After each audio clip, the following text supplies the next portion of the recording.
The Sandy bill calls for recommendations from the head of FEMA within 6 months to reduce future disaster costs.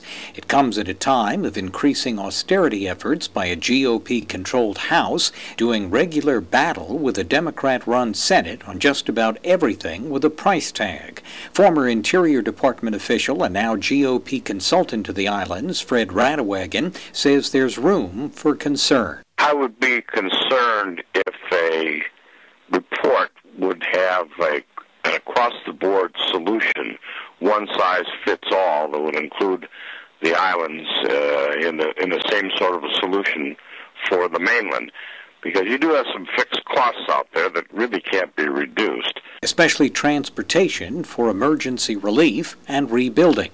And economies of scale are much different in the islands than, say, in Manhattan or New Jersey. Even if you leveled every building on an island, the cost for reconstruction would be fractional compared to what a superstorm like Sandy would do to when it hits northern New Jersey or Manhattan. So Radewagen hopes that any new national storm strategy would take into account the special circumstance of the islands, which he points out have been hardening facilities against storms for years.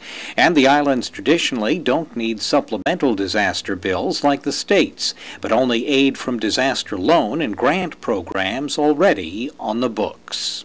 But Radewagen says now is a time for the islands to be vigilant, with a perfect budget storm developing in Washington. In a word, vigilance.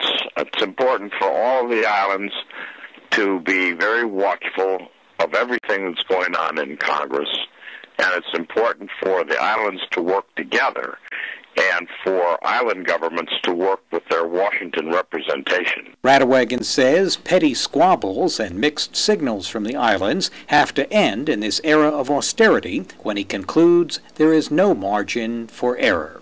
On Capitol Hill, Matt Kay for PNC News.